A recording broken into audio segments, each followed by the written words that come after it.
기도하십시다. 자, 주님 주시는 말씀 구약성경 이사야서 2장 5절로 9절까지의 말씀입니다. 구약성경 969페이지에 나와 있습니다. 이사야 2장 5절로 9절까지의 말씀.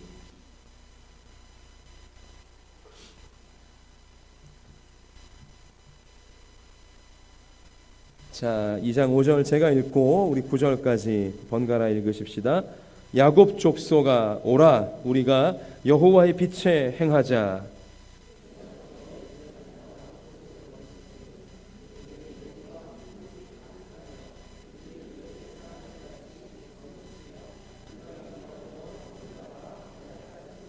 그 땅에는 은금이 가득하고 보화가 무한하며 그 땅에는 마필이 가득하고 병거가 무수하며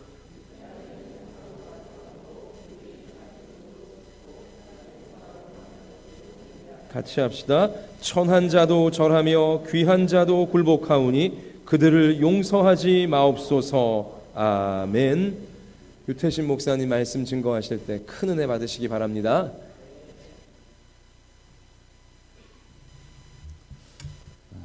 반갑습니다. 우리 성도님들. 우리 옆 사람과 좀 이렇게 인사할까요? 항상 늦은 밤에 나와서 기도하는 일도 힘든 일인데 귀한 자리에 나오셨으니까 축복했으면 좋겠습니다. 축복합니다. 이렇게 옆 사람에게 좀 전해주시면 좋겠습니다. 축복합니다. 네, 뭘로 축복을 할까요? 무슨 내용의 축복을 비셨습니까? 인사하시면서 우리 다시 한번 인사하겠습니다.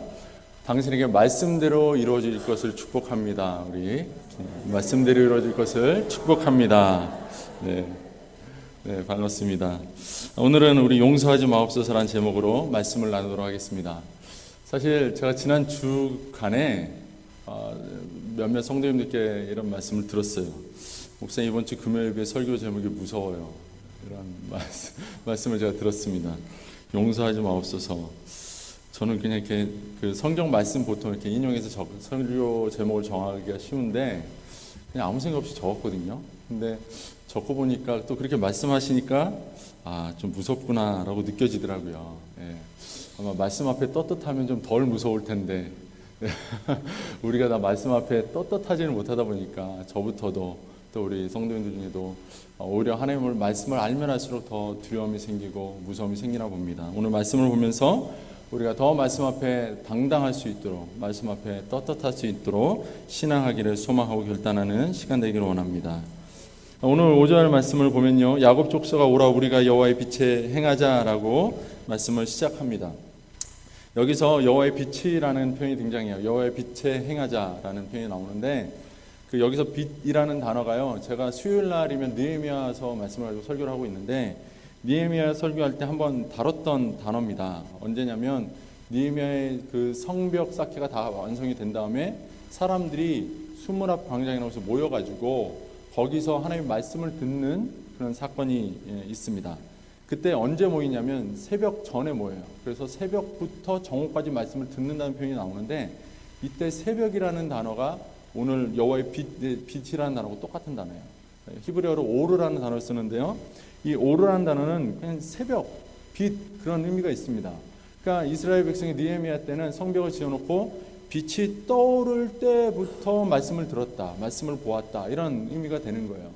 자, 오늘 본문의 여호와의 빛에 행하자는 말씀을 이 느헤미야에서 약간 이렇게 적용시켜서 보자면, 굳이 적용시킬 이유는 없지만 그 다음에 연결지어서 똑같은 단어니까 보자면 어떤 의미가 되냐면 여호와의 빛에 행하자는 말씀은 여호와의 말씀 가운데 행하자라는 겁니다. 이스라엘 백성이 말씀에 해가 떠오를 때 뭘 했냐면 말씀을 봤거든요. 해가 떠오르는 그 순간 눈으로 뭔가를 확인할 수 있고 볼 수 있는 그 순간부터 뭘 봤냐면 말씀을 봤다는 거예요. 오늘 우리가 여호와의 빛에 행하자라고 하는 이사야의 권면은 여호와의 말씀 가운데 행하자라는 권면으로 우리가 받아들여도 무방하지 않겠냐라는 것입니다. 이 말씀이 우리 심령에 이렇게 비춰올 때, 말씀의 빛이 우리 심령을 비춰질 때 우리의 심령이 그 말씀에 빛 앞에서 우리의 심령의 더러운 것들을 보고 회개하며 또 우리가 우리의 그 삶에 정말 하나님 없음을 발견하고 하나님을 필요로 하는 그 간구가 그 말씀의 빛 가운데에서 밝히 드러나지 않겠습니까? 말씀 듣지 아니하고 어느 누가 예수 그리스도를 알겠습니까? 그렇지 않습니까? 이 말씀이 우리의 심령을 깨우고 우리의 심령을 비춰주지 않으면 어느 인생도 소망이 없음을 우리는 기억해야 합니다. 그런 의미에서 오늘 5절 말씀에 여호와의 빛에 행하자라고 하는 이 말씀은 굉장히 중요한 말씀입니다. 자, 그러면 여호와의 빛에 행한다는 말씀은 어떤 의미가 있을까요? 여호와의 빛, 여호와의 말씀 가운데 행하자라는 이 표현을 조금 한번 살펴봐야 될 텐데, 여호와의 말씀 가운데 행한다라는 것은 그냥 말씀을 그대로 지켜 순종하자라고 하는 그런 일반적인 의미로 해석하면 딱 맞습니다. 그 이상도 그 이하도 아닐 것입니다. 그런데 좀 더 우리가 구체적으로 좀 더 이렇게 표현을 약간 투박하거나 거칠지 모르지만 그 해본다면 말씀이 내 삶에 충돌되어지는 삶을 살아야 한다는 거예요. 빛이 우리의 삶에 비춰질 때 빛이 어떤 우리의 그 몸에 쪼이는 어떤 느낌이 그렇게 강하진 않지만 우리가 눈을 감아도 빛이 딱 떠오르면 느낍니까? 못 느낍니까? 느껴지잖아요. 뭔가 와 닿는다는 느낌이 있지 않습니까? 말씀을 우리가 날마다 듣고 보고 할 때마다 그 말씀이 우리의 삶에 닿아져서 우리의 삶이 비춰지는 느낌을 우리가 갖고 있느냐라는 것을 한번 점검해 봐야 한다는 겁니다. 여러분, 우리가 말씀을 들을 때 하나님의 은혜가 충만해집니까? 우리가 말씀을 들을 때 우리의 죄악이 밝히 알아지고 회개가 이루어집니까? 우리가 말씀을 들을 때 그 말씀 앞에 위로가 됩니까? 그 말씀을 들을 때 위로받음으로 우리가 기쁨이 충만해집니까? 바로 이런 모습들이 여호와의 빛 가운데에서, 여호와의 말씀 가운데에서 우리가 행한다는 것입니다. 자, 근데 여기서 재밌는 게 있어요. 5절 말씀을 보면요, 야곱 족속아 오라, 우리가 여호와의 빛에 행하자, 이렇게 말씀하고 있거든요. 여기서 오라라고 말하는 거하고 단어하고 여호와의 빛에 행하자라는 이 단어하고 오라, 행하자, 이 두 단어가 똑같은 단어예요. 이것도 제가 굉장히 많이 썼던 단어예요. 이사야서 말씀을 보면서도 했던 단어인데 뭐냐면, 이사야 1장 18절에 보면 여호와께서 말씀하시되 오라, 우리가 서로 변론하자. 너희의 죄가 주홍 같을지라도 눈과 같이 희어질 것이요 진홍같이 붉을지라도 양털같이 희어지리라. 이 말씀에서 오라라는 말씀, 그때 또 제가 그 아가서 2장 10절 말씀을 보면서 나의 사랑 내 어여쁜 자 일어나 함께 가자라는 표현도 된다고 그랬잖아요. 하나님께서 우리를 오라, 그리고 나와 함께 가자라고 부르시는 그 음성이 이 오라라는 단어, 얄라크라는 단어라고 말씀드렸는데, 이 얄라크라는 단어가 오늘 이 본문에 이사야 2장 5절에 보면 오라라는 표현이 똑같이 얄라크입니다. 그리고 여호와의 빛에 행하자라고 할 때도 그것이 얄라크예요. 그러니까 얄라크라는 단어를 계속 반복적으로 쓰고 있는 겁니다. 그러니까 원어로 보자면 이게 무슨 의미냐? 하나님께서 우리를 부르십니다. 와라, 가자. 가면서 그냥 뭘 하냐? 행하고 가자는 겁니다. 뭘 행하자는 겁니까? 하나님의 말씀을 행하며 함께 가자라고 하나님께서 우리를 부르시고 계신 것입니다. 이사야서의 말씀은요, 상당히 그 보고 있지 않으면 거북해져요. 불편해져요. 왜냐하면 끊임없이 죄를 지적하거든요. 이 죄를 지적당할 때 사람의 마음이 어찌 편할 수 있습니까? 그런데 하나님께서 계속해서 우리를 향해서 와라, 함께 가자, 나 함께 행하자라고 부르시는 그 음성을 우리가 발견만 할 수 있다면, 이사야서의 말씀은 죄인들 또 아픈 자들을 회복하고 치유하시는 하나님의 사랑의 부르심, 사랑의 초청이라는 것을 우리가 발견할 수 있고, 그렇다면 우리는 이 말씀을 보면서 마음의 고통스러워하기보다는 마음의 위로를 받고 새 힘을 얻을 수가 있을 것입니다. 여러분, 하나님은요, 우리 인생을 말씀 가운데 부르고 계십니다. 이것이 중요한 거예요. 말씀은 그저 우리의 죄를 그냥 깨달아 알아라 이러는 거 아니에요. 죄를 알아서 뭐 하시려고 그러십니까? 말씀대로 살아가라라고 우리에게 요구하시는 겁니다. 하나님께서 지금 우리를 향해서 주시는 모든 말씀은요, 그분의 사랑을 표현하는 모든 언어든 모든 사랑의 감정들은 하나님과 함께 가자라고 부르시는 하나님의 초청의 의미가 있다는 사실을 우리는 알아야 하는 것입니다. 자, 그러면 여호와의 빛에 행하자라는 이 표현을 우리가 좀 더 이렇게 이제 붙여서 한번 보자면, 문자적으로 보자면 여호와의 빛에 행하는 겁니다. 그러니까 이 빛은 누구의 소유입니까? 여호와 하나님의 소유입니다. 빛이 말씀이라고 한다면 하나님의 소유된 말씀, 하나님의 말씀, 하나님이 하신 말씀, 하나님이 주신 말씀 가운데 행하자라는 겁니다. 자, 여러분, 그 어두운 밤에 등불을 가진 사람이 있다고 생각해 보십시오. 그 등불을 가진 사람이 가는 대로 사람은 따라갈 수밖에 없습니다. 그죠? 여호와의 빛 가운데 행하자라고 하는 말씀은 여호와 함께 가자는 말씀이에요. 그러니까 말씀에 대한 강조점이긴 하지만, 그러나 그보다 더 근본적으로는 하나님께서 나와 함께 가자라고 부르시는 거라는 거예요. 그러니까 말씀의 목적이 뭡니까? 하나님께서 나와 함께 가시도록 하기 위한, 그러니까 하나님께서 우리를 부르사 하나님과 함께 가도록 하시기 위해서 주신 것이 바로 말씀이다 라는 사실을 말씀해 주고 있는 것이죠.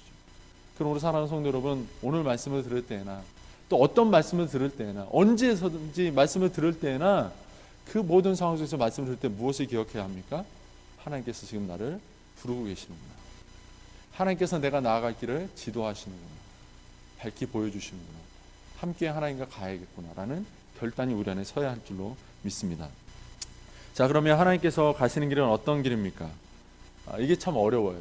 많은 분들이 궁금해하고 어려워합니다. 하나님 말씀을 봐도 잘 모르겠어요. 말하는 분도 많고요. 기도했는데 답을 모르겠어요. 응답이 없어요. 모르겠어요. 이런 분들이 많아요. 사실 저도 모를 때가 많습니다. 제 1시간 뒤도 모르겠고 1분 뒤도 모르겠고 정말 제 인생의 앞길은 정말 더 막막하고 모를 그런 인생입니다.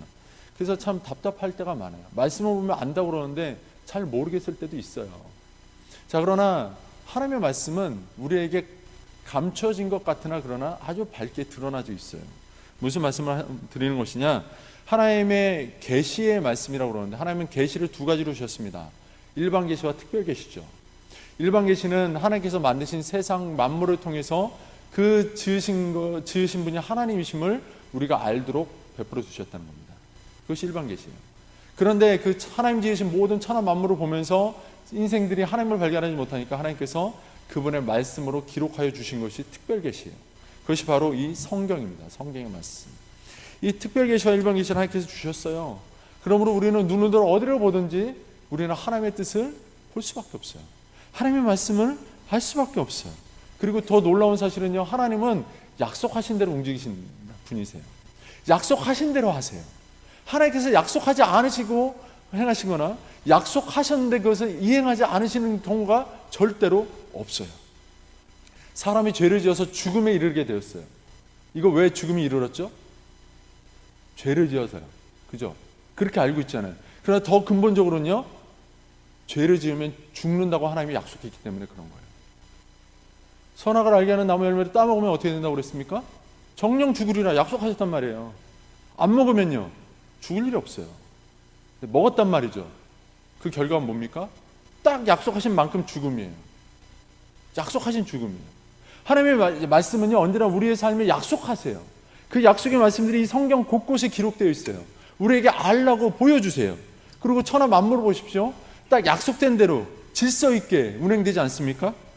이런 천하 만물을 보면서 약속하시는 하나님, 그 말씀으로 인생을 복주시려는 약속을 끊임없이 베푸시는 하나님을 우리가 발견하지 못한다면 그건 정말 우리가 성경을 헛본 것이나 다름없습니다. 여러분, 성경 곳곳을 보십시오. 인생을 향한 축복이 담겨 있지 않습니까? 하나님의 약속이 담겨 있잖아요. 놀라운 약속들이 우리 향해 펼쳐져 있잖아요. 근데 왜 그 축복을 못 누리죠? 말씀대로 순종을 못하기 때문에 그래요. 왜 못하죠? 몰라서 못합니까? 아니면 하기가 힘들어서 못합니까?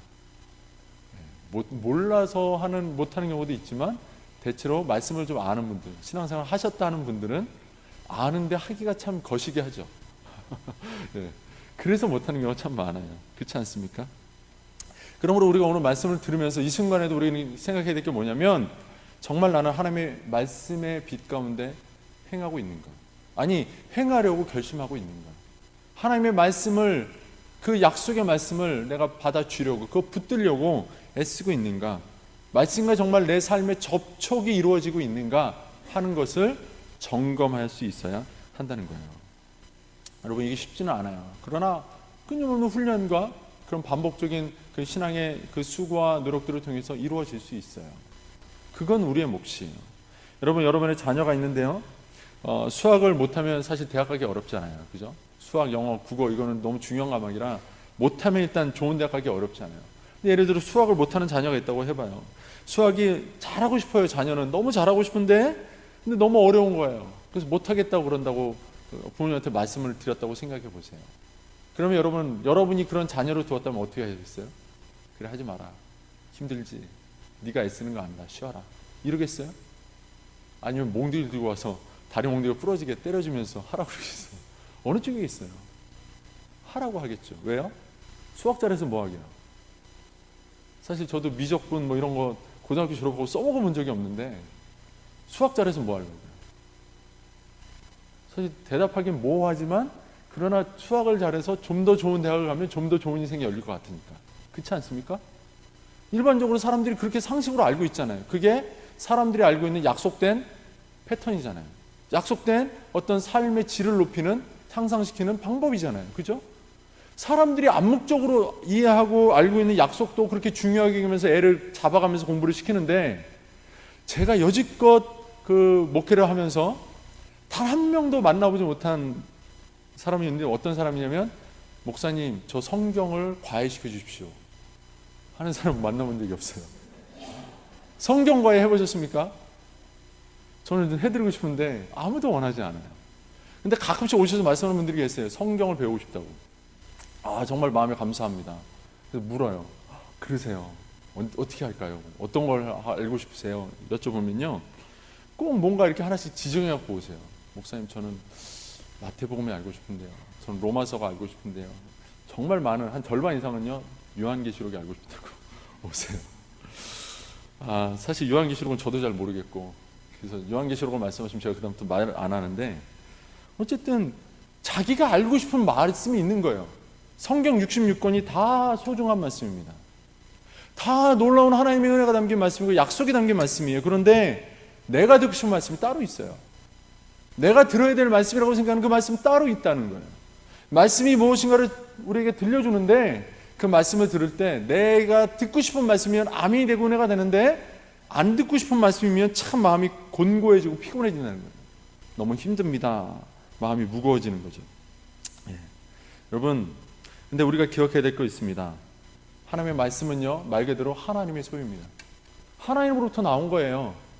이 말씀이 하나님의 거라는 거예요. 내 거 아니에요. 내가 내 마음대로 취할 수 있는 내 거가 아니라 이건 하나님께서 우리에게 주시는 거예요. 굳이 주시지 않으셔도 될 축복을 이 말씀에 담아 주신 거예요. 그러므로 그 축복을 지키는 자는 누릴 것이고 지키지 않는 자는 잃을 것이에요. 어떻게 해야 됩니까? 여러분, 그럼에도 불구하고 듣고 싶은 말씀을 듣겠습니까? 아니면 하나님의 약속된 말씀을 듣고 지켜 행하겠습니까? 당연히 듣고 행해야죠. 방송을 이렇게 보다 보면 그 연애 프로그램 같은 데서 이런 얘기를 할 때 있어요. 악마의 편집이라는 얘기. 혹시 들어보셨는지 모르겠어요. 방송을요 찍어가요. 그 촬영을 해가면요, 실제 방송이 나올 때는요 전혀 다른 내용이 되어 있을 때가 많아요. 인터뷰 같은 걸 하잖아요. 그러면 정말 다른 내용이 되어 있어요.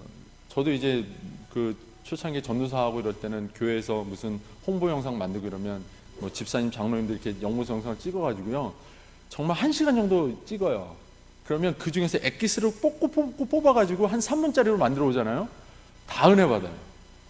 그분의 어떤 그 신앙의 인격과 신앙의 어떤 그 깊이를 막 사람들이 굉장히 그 깊이 있게 굉장하게 바라보시더라고요. 편집의 능력이에요. 그럴 때가 많아요. 근데 악의적으로 편집하잖아요. 그럼 사람이 생매장 나갈 수 있어요. 나쁜 말만 뽑는 거예요. 나쁜 말만. 여러분, 말씀을 보는데요, 내가 갖고 싶은 말씀만 들어서 편집을 시키면요, 그건 하나님의 약속이 아니에요. 하나님의 약속은 하나님의 약속대로 했을 때 주어지는 축복이지, 내가 듣고 싶은 걸 뽑아가지고 내가 지켰다고 그것이 지켜지는 축복이 아니라는 거예요.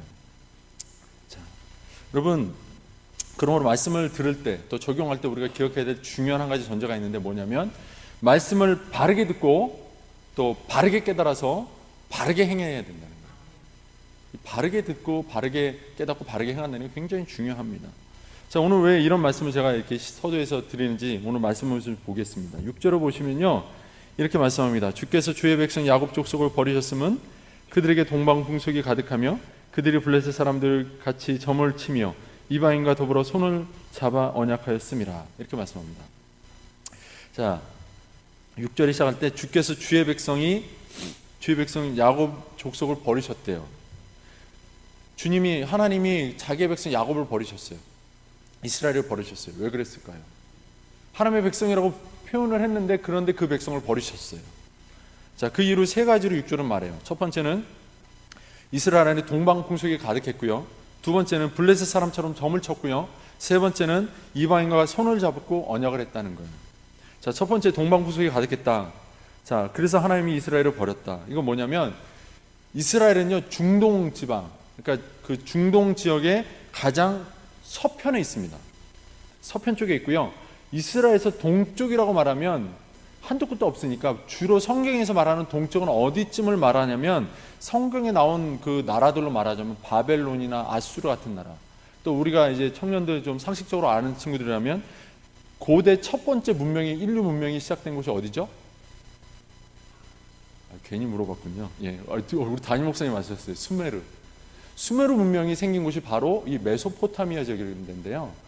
이 메소포타미아 지역, 그곳이 바벨론, 페르시아, 아수르 이런 나라에 일어난, 그러니까 대제국이 일어난 곳이에요. 이것이 왜 그러냐면 여기에 그 유프라테스 강과 티그리스 강이 있어요. 그래서 두 강이 만나는 삼각주가 생성이 돼 있어서 아주 땅이 좋고 비옥한 땅이에요. 그러니까 먹고 마실 게 풍성하다 보니까 거기에 문명이 발생하고 굉장히 강대한 나라들이 많이 생겨요. 그래서 그 나라를 바로 동쪽으로 말하는 거예요. 근데 그 동쪽에 있는 그 강대한 나라들의 풍습이 이스라엘에 들어왔다는 거예요. 왜 들어왔을까요? 이스라엘이 애굽에서 뭐 양을 칠 때는 몰랐는데 가나안 땅에 정착하니까 농경사회가 오잖아요. 그런데 농사로는 뭐 그 삼각주에 있는 메소포타미아만한 땅이 없으니까 그 땅에서 정말 잘 되는 비결을 따온 거예요. 그러면서 풍습이 따라왔는데 그대로 어느 지역을 가든지 그런 비옥한 땅을 가진 땅에서는 그 지역에서는요 누구를 섬기는 사상이 발달되냐면 1월 성신을 섬기는 사상이 발달되어 있어요.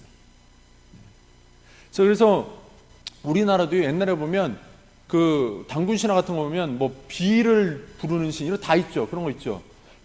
그러니까 하늘의 해와 달과 별과 비를 부르고 바람을 부르고 이런 신들이 다 있어요. 그런 농경사회가 있는 그런 지역에서는. 그러니까 이스라엘이 1월 성신을 섬겼다는 거예요.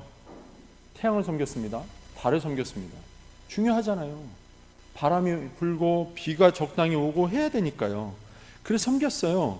그런데 그 1월 성신이 이스라엘은 하나님이라고 여겼을지 몰라요. 그러니까 하나님께서 주관하는 해, 하나님께서 주관하는 달 이런 것들이 우리에게 그 좋은 환경을 주도록 그들은 바랬겠죠. 그러나 그들의 바람 속에 하나님을 향한 바람이 아니라 그들은 하나님께서 그것을 주관하시는 하나님이신 것을 높인 게 아니라 그 해와 달과 바람과 비 뭐 이런 것들을 통해서 자신들이 누릴 행복과 평안과 풍요로움을 바랬던 거예요. 하나님이 주시고 했던 축복은 해와 달과 별과 이런 것들은 기본적으로 그냥 우리에게 주신 거예요. 하나님이 천지를 만드시고 세상을 만드시고 누구에게 맡기셨습니까? 사람에게 맡겼잖아요. 여호수아 10장을 보면 여호수아가 아모리 족속을 그 전쟁을 하다가 싸우고 이기다가 시간이 짧으니까 해가 지니까 어떻게 하죠? 해야 멈춰라 그러잖아요. 그때 해가 어떻게 돼요? 멈췄잖아요.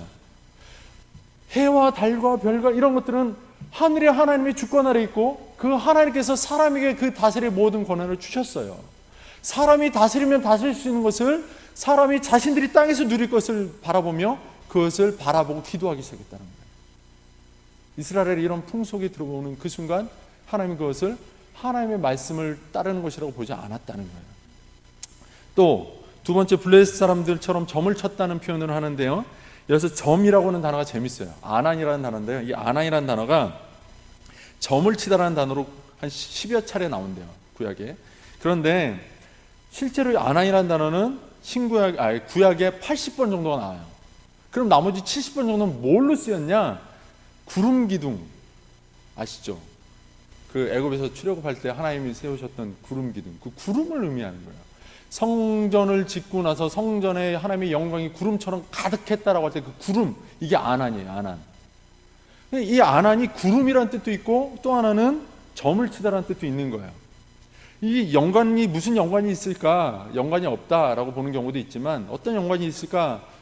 그럴듯하게 그래도 연결되는 게 뭐냐면 블레셋 사람들이 점을 치는 방법 중에 하나가 아마도 구름이 껴있는 모양을 보면서 점을 치지 않았겠냐, 이게 신학자들의 어떤 의견이기도 하거든요. 나름 타당하다고 생각이 듭니다. 왜냐하면 중국에서는요 그 등껍질을 이렇게 안에 이렇게 글씨를 쓴 다음에 여러 가지 쓴 다음에 태워요. 뜨겁게 되면 등껍질이 딱 깨지겠죠. 딱 깨졌어요. 어느 쪽으로 깨지는가를 가지고 점을 쳤거든요. 그러니까 깨지는 모양을 가지고 점을 쳤어요. 근데 구름을 보면서 저 구름이 어떤 모양인가를 가지고 점을 칠만 하다는 거죠. 옛날 사람들의 이해를 따지자면. 그러니까 하나님이 구름 기둥으로 인도하셨잖아요. 하나님의 영광이 임할 때 구름이 있었잖아요. 그러니까 이스라엘 사람들이 점을 칠 때 일이 잘 될까 안 될까를 생각할 때 하나님이 주시는 증거로 뭘 생각할까요? 구름. 저 구름이 어떻게 생기는 게 하나님의 뜻일까? 이런 거 생각해 볼 만하다는 거죠. 이것이 바로 점치는 문화가 된다는 거예요. 하나님이 구름으로 역사하셨으니까 우리 구름을 보자 한 것인데 어쩌면 그것이 점이 치는 게 됐다는 거예요. 왜 그들은 점을 쳤을까요?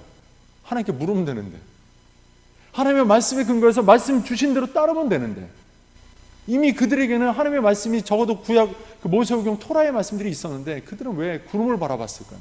말씀을 보지 않냐고. 이해가 안 되는 행동이죠. 그러나 그들이 구름을 바라볼 때 뭔가 신앙 안에 연결되어 있는 연결고리가 있는 것처럼 여기며 구름을 바라봤을 때 그들은 하나님, 너희는 점치는 자들이라는 얘기를 들어야만 했다는 거예요. 또 세 번째, 이방인들과 손을 잡았다 표현이 있는데, 옛날 고대 금동지역에서는 민족들끼리 서로 약속을 체결할 때 서로 손바닥을 치는 그 관습이 있었다고 그래요. 그러니까 그 손바닥을 치고 손을 잡았다, 이거는 그 민족과 민족끼리 언약을 맺었다라는 거예요. 근데 하나님께서 가나안 땅에 이스라엘을 들어올 때 가나안 땅에 있던 원주민들을 다 죽이게 하셨잖아요. 왜요? 하나님을 믿는 믿음의 순수성을 더욱더 확실하게 지키라고, 견고하게 세우라고 하셨는데 그 이방 민족과 손을 잡고 언약을 체결했다는 거예요.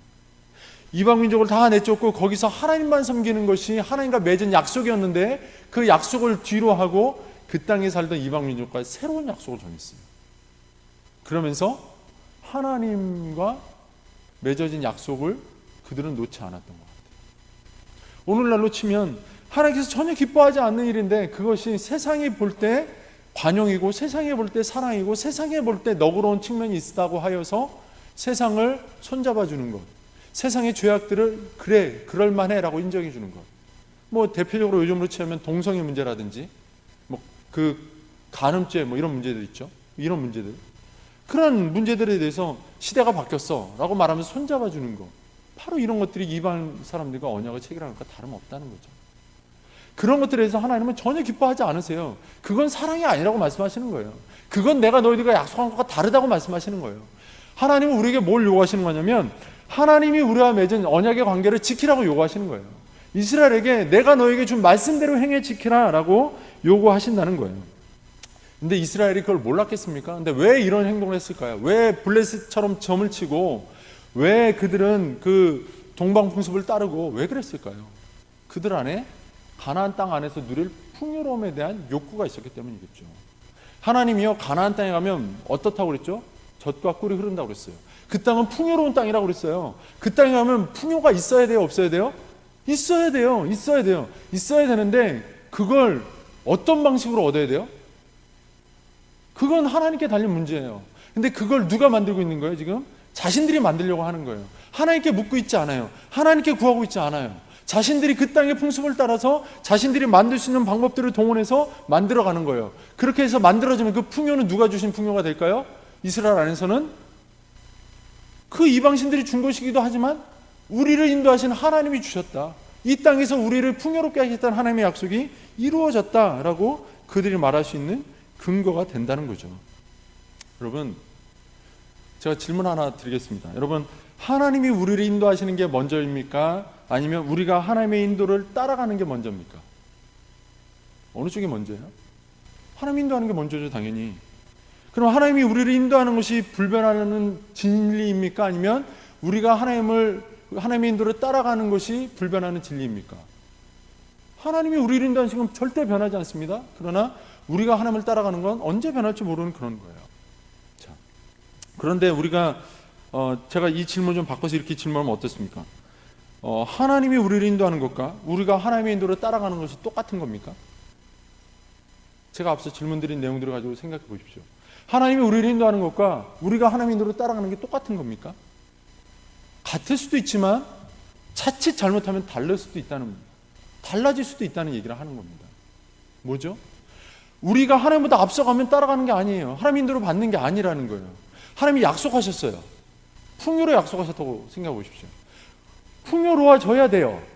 그런데 하나님이 풍요하게 하실 방법을 아직 우리에게 제시하지도 않았고 쓰고 있지도 않아요. 그런데 우리가 그 풍요를 이미 우리 손에 얻고 있다면 그건 하나님이 주신 풍요입니까? 아닙니까? 아니에요. 그렇죠?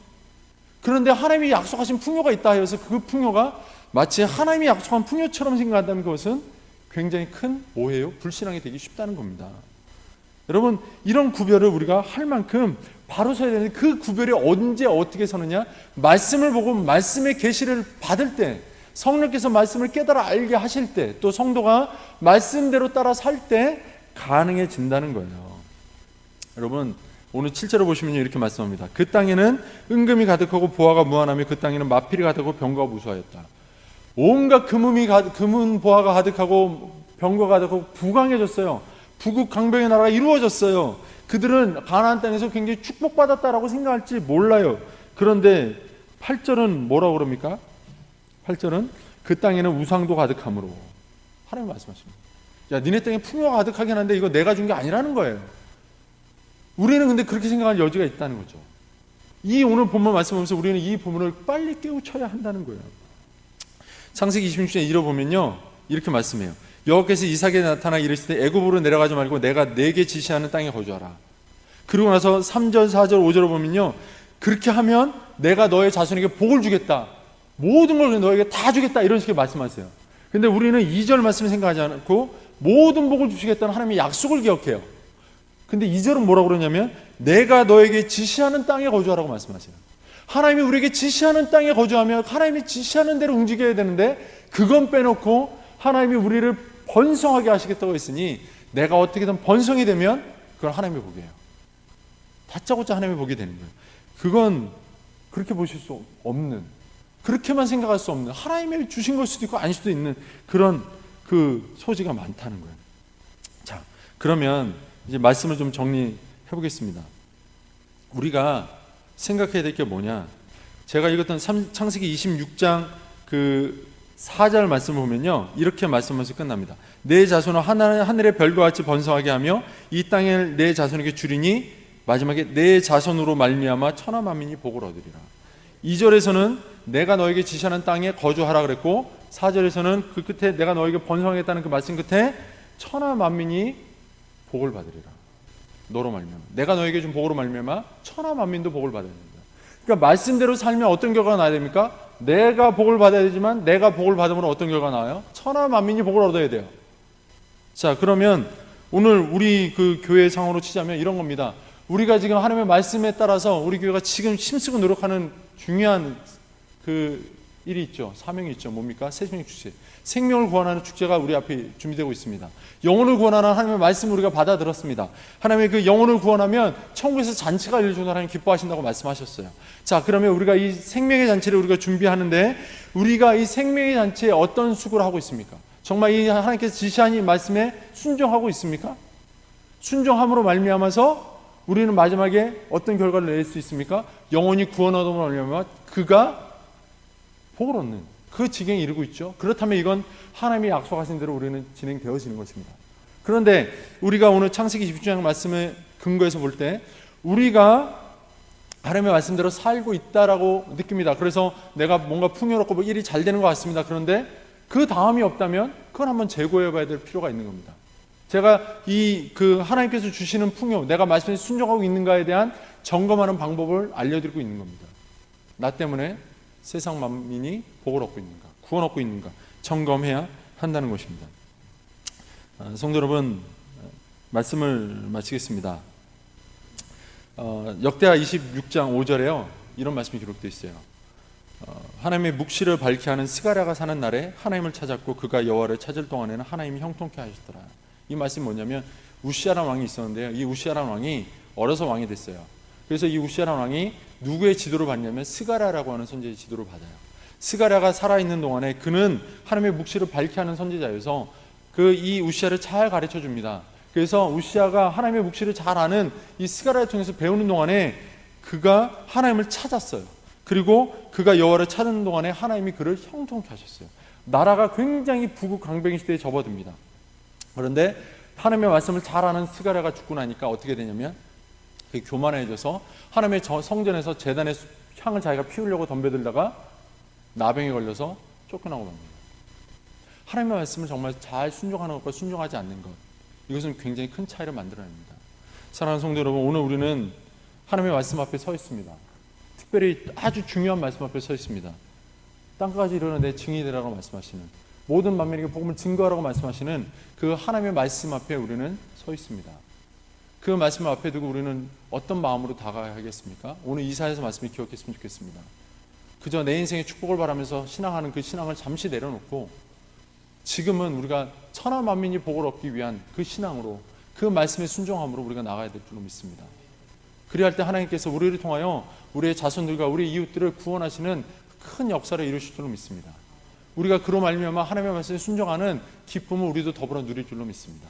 이런 기쁨이 충만하고 말씀에 순종하는 것을 알게 되고 또 말씀에 더욱더 다양한 측면에서 순종함이 일어나서 하나님을 기쁘시게 하고 나를 풍요롭게 채우며 세상을 구원하는 그런 우리 성도 되시기를 주님의 이름으로 축원합니다. 기도하겠습니다.